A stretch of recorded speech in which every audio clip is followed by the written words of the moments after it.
Good morning, this is Jennifer Williams, First Nation Studies Facilitator with the Manitoba First Nations Education Resource Center. I just want to take a few moments and share with educators some of the resources that are currently available and some resources that will be available in the fall. The first one I'd like to share is Spirit Bear and Children Make History. It's a storybook based on a true story, and this is written by Cindy Blackstock and Eddie Robinson. And I just want to share a little bit of information about Cindy Blackstock. She's a member of the Gitxsan First Nation with 25 years of social work experience in child protection and Indigenous children's rights. Dr. Blackstock's research interests are Indigenous theory and the identification and remediation of structural inequalities affecting First Nations children, youth, and families. She is the co-author of this story about Jordan River Anderson, from Norway House Cree Nation. And I just want to take some time and talk about this story. So I just first off wanted to mention who this book is dedicated to.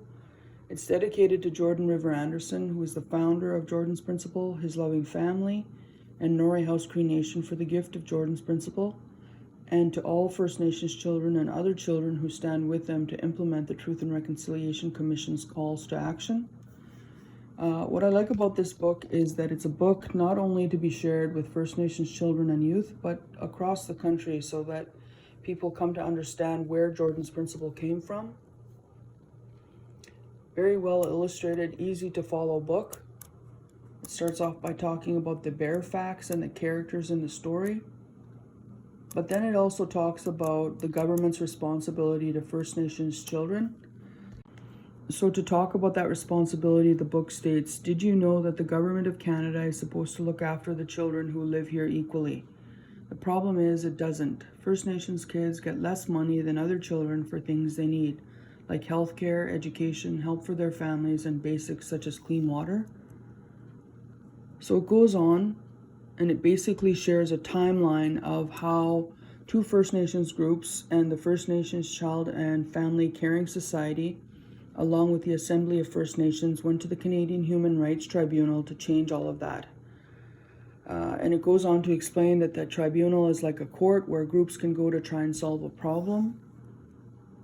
And it's basically a timeline of this group and their fight for justice for the inequalities of First Nations children in this country.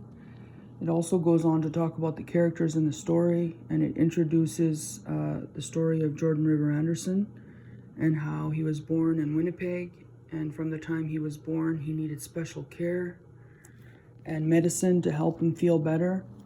The care Jordan needed costed money, and the governments of Manitoba and Canada could not agree on which one should pay because Jordan was a First Nations child.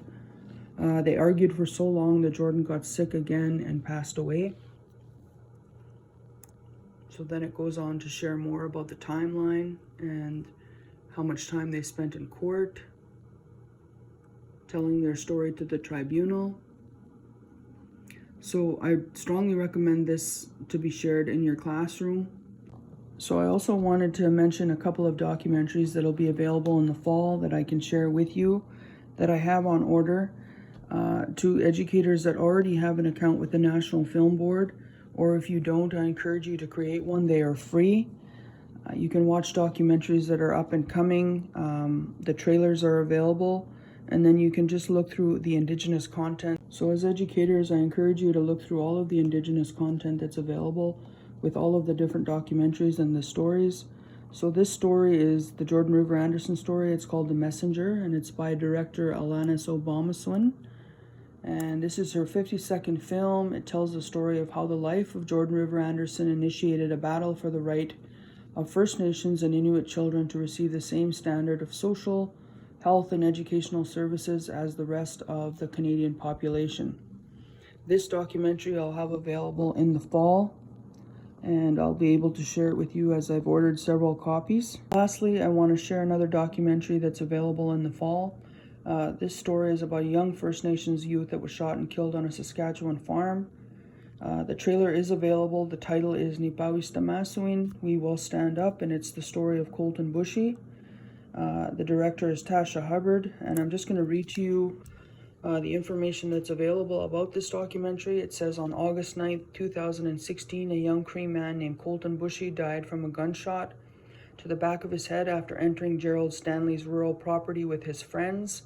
The jury's subsequent acquittal of Stanley captured international attention, raising questions about racism embedded within Canada's legal system and propelling Colton's family to national and international stages in their pursuit of justice. Sensitively directed by Tasha Hubbard, Nipawis Damasuin, We Will Stand Up weaves a profound narrative encompassing the filmmaker's own adoption, the stark history of colonialism on the prairies, and a vision of a future where Indigenous children can live safely on their homelands. So I just want to make mention that there is a 52-minute version available already by clicking here.